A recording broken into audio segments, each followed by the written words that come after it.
Illustrated impromptu poetry is just this author's type. If I were Sean Petrie, I might be able to write this column in 2 minutes. Petrie, 50, is a thaumaturge with a typewriter. And no, he won't send you to the dictionary like I just did. He specializes in down-to-earth poetry, clacked out impromptu on his manual 1928 Remington Portable No. 2.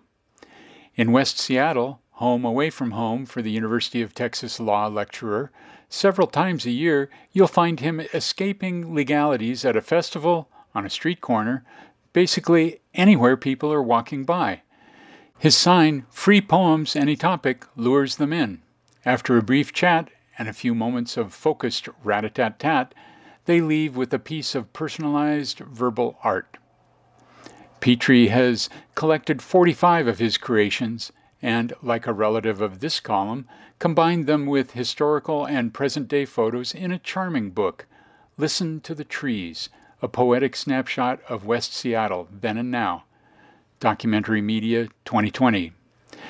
Which brings us to our then photo, used in the book to augment a poem he wrote for West Seattleite Carrie Korsgaard about her favorite local creatures, the night owls. For her theme, he conjured a 15-line tribute in the voice of the critters who shine when that sun dips down in the shimmering, soft darkness. The illustrative image is a roughly 110-year-old hand-colored postcard of Seattle at night from West Seattle. The peaceful scene is illuminated by the lights of twin-mounded Queen Anne Hill and the moon, shimmering indeed over dark Elliott Bay, while the Mosquito Fleet steamer Kennedy slices the reflection. In the West Seattle foreground are the lamps of a small yacht and the famed Luna Park, which operated at Duwamish Head from 1907 to 1913. In our repeat, taken at a slightly higher point atop the Sunset Avenue stair climb above Hamilton Viewpoint Park, trees obscure today's teeming Harbor Avenue waterfront, including bike paths, Don Armini boat ramp, and, out of frame, the King County water taxi. The poems and photos in Listen to the Trees encompass neighborhoods, businesses, parks, and people peninsula-wide, an expansive result from a deceptively spare form. For 8 years, Petrie and others in a national writers group called Typewriter Rodeo have nurtured this approach, earning raves from the likes of cinematic thaumaturge Tom Hanks, a typewriter aficionado. UQWERTY Cowboys, Hanks wrote, typed, "Thank you for keeping the sound and fury of typewriting available to all."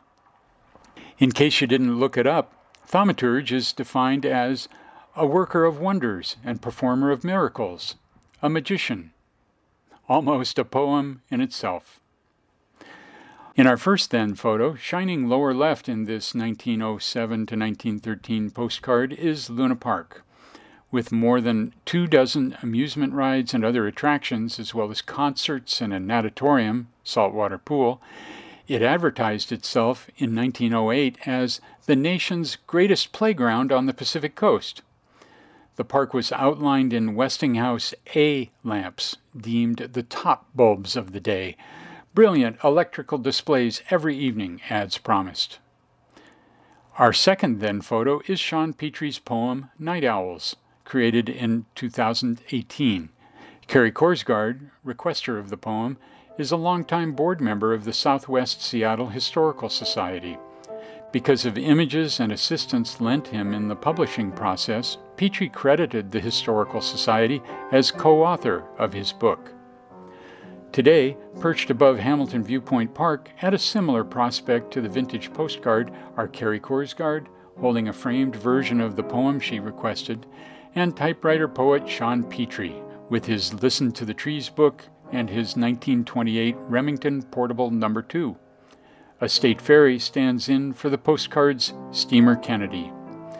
Petrie returns from Texas to create poetry in West Seattle this weekend, including for the Junction Sidewalk Sale. For details, visit SeanPetrie.com.